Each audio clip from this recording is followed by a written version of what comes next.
Okay, so let's see neural tube defects. What is going to happen here is that they're going to be a failure. They're going to be a disorder where, the neural tube is not able to completely close. And it should be closed by the fourth week of development. But if it's not getting by any chance, so these are the things going to happen, and these are the defects you will see.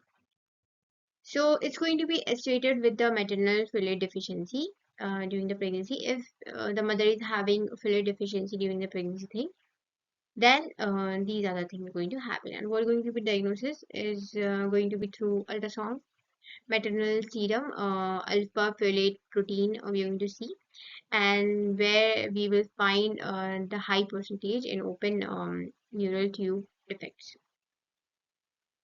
Now let's see spinal dystrophism. Okay, what does that mean? Basically, it means incomplete fusion. This one means incomplete fusion, so it's going to be the spinal incomplete fusion. The spinal cord is not able to fuse properly. So let's see what are they. Spina bifida occulta. This is quite important to remember because it's the only closed one and the entity. So here, what we're going to see, it's going to be the failure of caudal neural tube to close. So this you can see here. It's not closed here. The caudal neural tube is not closed here. You can see the open area, but there's no herniation, like nothing is getting ruptured, nothing is coming out. So this is the closed case. And you can see the dora. Dora is here. It's also intact. Let me just mark the dora. Here we have the dora membrane. Here we have the acroid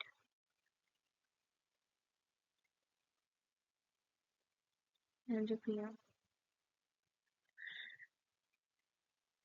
So these are the matters. So you can see it's all intact. It's usually seen in the lower vertebral levels, like lower regions, and it's going to be associated with this hair. You can see here and the dimple at the level of the bony defect. These are the tuffle of hairs and skin dimples. So that's what is the. It's something to you can actually know and see if this is a thing. Next we have is Meningocele. Here we see the open NTD and meninges, but no neural tissue is getting ruptured and coming out. Here you can see the tissue is all intact, but then the meninges is like getting herniated, and through the bony defect we can see the bony defect here and it's coming out. It's being ruptured. The next one we have is myeloschisis. Myeloschisis, it's also the open NTD. It's going to be the exposed. We see the exposed area here. So sorry, this is not the diagram for that. It's they haven't given the diagram for it, but usually it's something like you can remember even without the diagram, because the main thing you need to know about this is that it's going to be there. It's also going to be unfused, and but it's going to be exposed. The area is going to be exposed without any membrane, without any skin or any covering. So it's going to be all open, all exposed. So that's what. And here we have this one, Myelomeningocele. It's also open NTD, of course. And now we have Myelomeningocele. It is also open NTD. Malines and neural tissue, both are coming out, both are getting herniated through this bony defect here. And the best example they have given to us is quadra equina.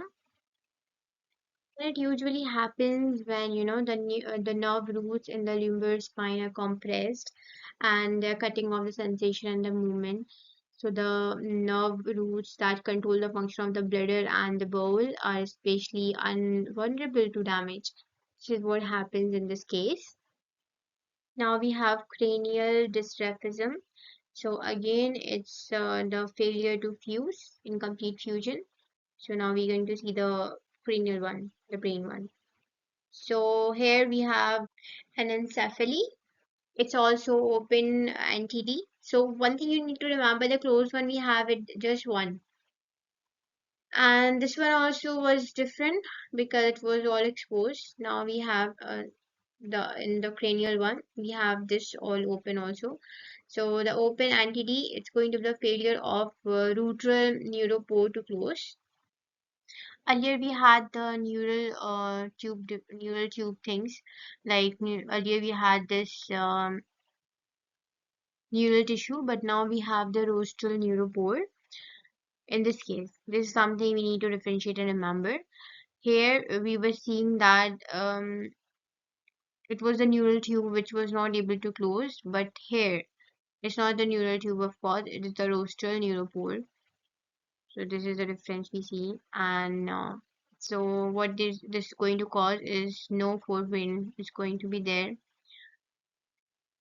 Open calvarium is going to happen. Those who are confused with the calvarium is like a skull thing. It's basically upper part of the skull. It's the superior part of the neurocarinium and covers the cranial cavity containing the brain. So this is what. Often the patient is going to present with polyhydramnios. So this is a condition where here the amniotic fluid actually increases and baby be swelling, taking up the amniotic fluid. So normally, and in this case, what happens? It gets lower fetal swelling because the baby is not taking the amniotic fluid, and so the swelling is becoming like reduced. And due to the neural control, like due to the neural control, because the brain and everything is not there. So that's what it happens. Now let's move to the next slide. So now we have is brain malformation. So the brain is not going to properly make up, and that's what we are going to see often in compatible with postnatal life. They are not going to live very long. They're going not able to survive. The survivors may be profoundly disabled. If they're going to survive in that case, then they're going to be disabled. They won't be, their brain won't be that okay. So the first case we have in here is Holoprosencephaly. It is the failure of forebrain, which we saw in our first lecture that forebrain is also called prosencephalon, and to divide into two cerebral hemispheres. We also saw that. So the development field defect usually occurring at the week 3 or 4 of the development. So it's going to happen between the 3 or 4 of the week. This is associated with the SH mutation. It's basically sonic hedgehog protein deficiency. So we may see in Pitou syndrome, that is trisomy 13, and fetal alcohol syndrome also. So here in that fetal alcohol syndrome, if the mother is consuming alcohol, so we can see this syndrome, the brain won't be able to develop properly. So let's see in the diagram what they're saying. So you can see it's present with the midline defects here. And the thing is happening that like in the other slide, like the previous one, I told you the first lecture actually, where I told you that it's going to have two ventricles. Hemisphere is going to have two ventricles. So here, what is going to happen? They will just have one ventricle, which is going to be the which is going to call monoventricle in holoprosencephaly. And also the fused basal ganglia we will see here. Cleft lip and palate you're going to have. So in cleft lip or palette, we are going to see a condition which is like alone kind of going to happen in the opening of the mouth. So they're going to be a line or a split or something like that in the opening part of the mouth, especially in the lips. I guess you must have seen some children with that, so you can have an image in your mind. And fused basal ganglia we are seeing here, they are kind of fused. In hypothyroidism, what's going to happen? The area between the eyes is going to be very less, and the distance basically, which pertaining to the eye sockets. Here, what happens in cyclopia? The eyeball couldn't divide. The cavities where we have the eyes couldn't divide, so we often see babies with one eye, and it is seen in the extreme condition of Holoprosencephaly. So in proboscis, what you're going to see is they're going to be a tube-like structure which is going to be located anywhere or in the midline of the face usually, which often result in abnormal development of the nose. These are the extreme cases of this. Also, we're going to see high risk for pituitary dysfunction, where we're going to have this example, diabetic insipidus. Okay, this diabetes is different. This diabetes is all about fluids.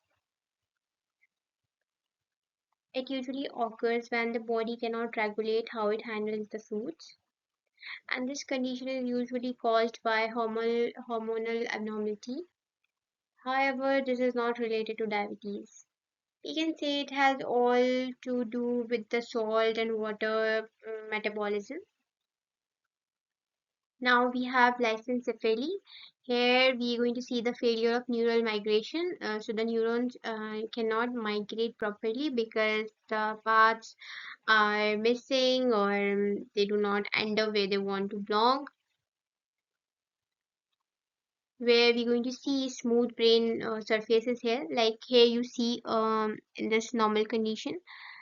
Not the normal condition here inside, but the outer side if you see, we have sulci, and so here we see the sulci is not there and the gyri is also not there. Like you see these depressions here, the grooves and the depression. There's the groove and there's the depression. This is basically called sulci and gyri. So these things are not seen in this B radiology. So here you see it has the smooth surfaces. So that's how it appears smooth brain. Okay. So it's going to be presented with dysphagia. Dysphagia is a condition where they be finding difficulty in swallowing foods or liquid. So they're going to be difficulty in swallowing the liquids and fluids or food, anything. You're going to see the sizes here due to uncontrolled electric activities between the brain. So this is all we're going to see, and then we're going to see microcephaly. In microcephaly, the brain is kind of smaller than to be the expected age of that head. Like if the baby's head should be this big at this age, it won't be that like that. It would going to be smaller than it should be. Also, we're going to see facial anomalies. So the facial structures are having some kind of distortion or dissimility or anything, any abnormality. This is all about brain malformation. And yeah, that's it.